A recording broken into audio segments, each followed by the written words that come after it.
diskusi.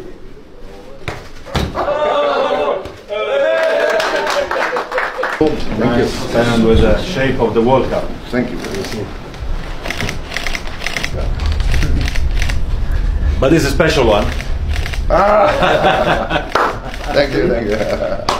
Berada di satu grup dengan timnas Indonesia, pelatih baru timnas Vietnam bernama Kim Sang-sik yakin bisa juara AFF 2024. Dan menurut media Vietnam, satu grup dengan Indonesia membuat kami sangat bahagia karena inilah waktunya balas dendam.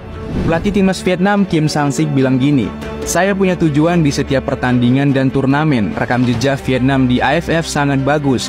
Meski pertandingan kali ini tidak akan mudah, tapi jika timnas Vietnam melakukan persiapan dengan baik, maka timnas Vietnam akan mudah menjuarai turnamen ini," ucap Kim Sang-sik, pelatih baru timnas Vietnam. Waduh cuy, serius banget nih pelatih baru timnas Vietnam Kim Sang-sik. Padahal di Indonesia, Sinteyong aja ketawa-ketawa loh pas denger hasil drawing kemarin.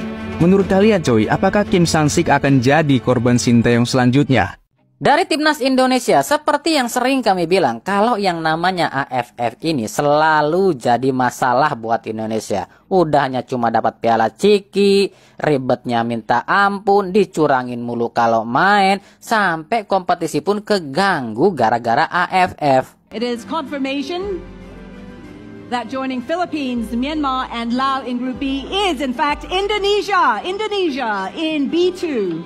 Vâng, và đương nhiên rồi, đội tuyển Indonesia sẽ nằm ở bảng B với vị trí là B2. Guys, sudah dikonfirmasi oleh Pak Erick Thohir bahwa timnas senior kita tidak akan ikut Piala AFF 2024. AFF berarti target sampingan ya? Iya, kembali ini yang saya tawarkan kepada nanti Liga Exco stakeholder gitu. Jangan debat kusir di udara yang justru membingungkan persiapan semua gitu. Makanya benar kata Sinteyong, AFF ini mending dibubarin sebab nggak ada gunanya dan nggak ada faedahnya. Poin juga nggak dapet, cuma bikin pusing doang, bikin ribet doang. Lagian ya AFF juga ya nggak punya otak ya, bikin kejuaraan di tengah-tengah kompetisi, bikin kejuaraan bentrok sana sini. Emang tololnya minta ampun ya AFF nih.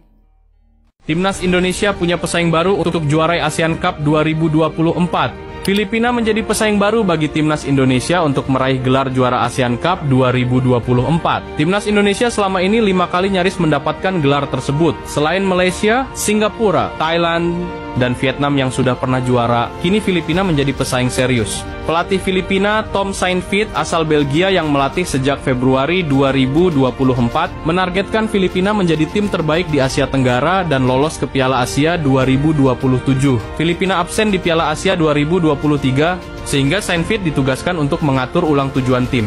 Turnamen bola paling bergengsi di dunia alias Piala AFF akhirnya kembali lagi di akhir tahun 2024 ini. Timnas Indonesia resmi tergabung ke dalam grup B bareng Vietnam, Myanmar, Filipina, dan juga Laos. Sementara grup A diisi oleh Thailand, Malaysia, Singapura, Kamboja, dan pemenang antara Brunei versus Timor Leste. Selain drawing fase grup, jadwal turnamen ini juga udah dirilis. Oh iya, FYI, format fase grup Piala AFF 2024 adalah single match dengan rincian 2 kali main home dan 2 kali main away. Di laga pertama, Timnas bakal away ke Myanmar. Di pertandingan kedua, giliran kita main home lawan Laos. Selanjutnya, Timnas away ke markas Vietnam. Dan di pertandingan terakhir, kita main home lagi lawan Filipina. Nah, rencananya, turnamen yang udah ganti nama jadi ASEAN Cup ini akan dimulai dari tanggal 23 November sampai 21 Desember 2024. Timnas lapis 2 untuk Piala AFF. Ini pilihan netizen ya, ada Witan, Dimas, Yakub, Yance, Mark Lok, Asnawi, Wahyu, Jordi Amat, Ferrari, dan Hernando. Ini pilihan netizen ya, nggak setuju nggak apa-apa, tapi minimal kita tahu bahwa timnas utama kita itu sibuk fokus ke Piala Dunia qualifier, itu bulan Oktober nanti ya. Jadi pasti akan sibuk, tidak bisa fokus ke AFF ya kan, karena November dekat sekali. Makanya kita harus punya timnas lapis kedua seperti ini. Kalau kalian nggak setuju nggak masalah, silahkan masukkan nama-nama yang menurut kalian bisa menjadi timnas lapis kedua.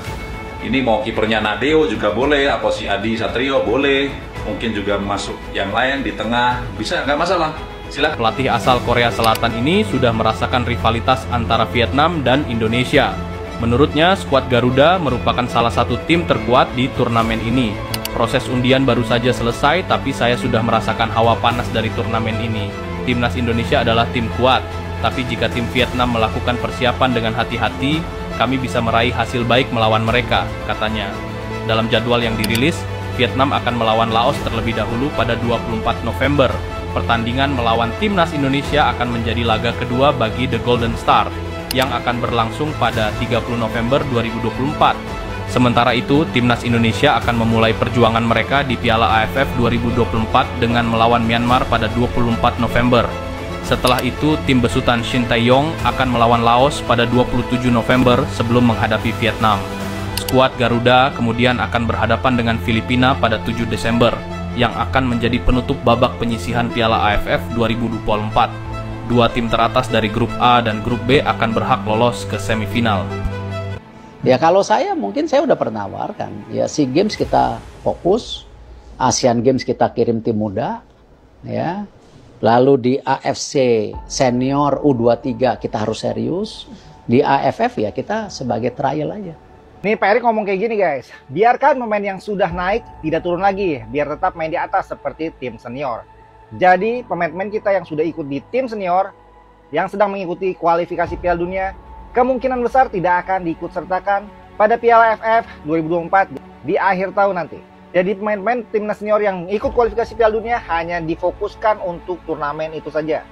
Tidak akan diikut sertakan untuk AFF karena menurut Pak Erick Thohir tidak fair. Jadi ada informasi yang tersirat bahwa pemain-pemain yang akan diturunkan untuk turnamen Piala AFF nanti adalah pemain-pemain muda. Mungkin juga ada tambahan dari pemain-pemain senior yang berkompetisi di Liga 1 nantinya guys. Di saat yang bersamaan, Pak Erick Thohir juga menjelaskan bahwa nantinya ketika Piala AFF bergulir, Liga tetap berjalan. Sedangkan tahun depan, pada tahun 2025 ketika SEA Games berlangsung, Liga akan dihentikan sementara. Itu menyeratkan bahwa tim nasional atau PSSI menganggap AFF sebagai turnamen ajang untuk trial saja. Sedangkan untuk SEA Games, PSSI menaruh target untuk kembali menjadi juara back to back. Karena Piala AFF diharapkan sebagai ajang untuk mencari bibit-bibit baru, mencari pemain-pemain bertalenta yang di kemudian harinya diharapkan akan mengisi posisi-posisi penting di timnas senior. Komentar guys tentang pernyataan Pak Erick Thohir ini, sikat! How are you? Very good, and you? Fine, thank you. Brazil going down. Thank you. Great. Thank you. So, welcome to your home as well. Thank you. Very beautiful. History and future. This is the famous, the original. The original colors. The winner's trophy. It's beautiful. Magic. This is the Women's World Cup. And that was the very first World Cup. Okay. The very first Manchester was this. And Brazil won it 3 times. And they got to win it when you were winning this 3 times, you keep it. So they keep it and then they change it. Kemarin kan rame nih katanya Nova Arianto yang akan pegang timnas AFF dan Nova dibolehkan pakai pemain manapun asal jangan pakai pemain timnas senior. Ternyata ini sulit juga loh. Para klub Liga 1 ternyata enggan melepas pemain ke AFF. Alasannya sih ya katanya kompetisi udah jalan. Nah ini kan bingung juga nih buat Nova ataupun Shin Tae-yong ataupun PSSI mau pakai pemain mana nih. Di sisi lain kalau pakai pemain yang lapis 2 ini banyak banget yang nyinyirin nih, yang bilang PSSI belagu mau pakai pemain lapis 2 di AFF kayak yang udah pernah juara aja. Akhirnya PSSI pun mau nggak mau akan pakai tim utama kali ya. Tapi ini pun sulit. Kalaupun nantinya pakai tim utama, oke, Indonesia bakal juara ya di AFF ini ya. Tapi masalahnya para pemain abroad atau pemain diaspora ini nggak bakalan dibolehin para klubnya untuk ikut timnas Indonesia di AFF. Makanya ini lagi digodok nih, apakah Erick Thohir akan pakai tim utama di AFF dan juga membungkam mulut-mulut orang yang ngeraguin bahwa PSSI nggak bisa dapetin piala AFF. Nah kita akan tunggu nih.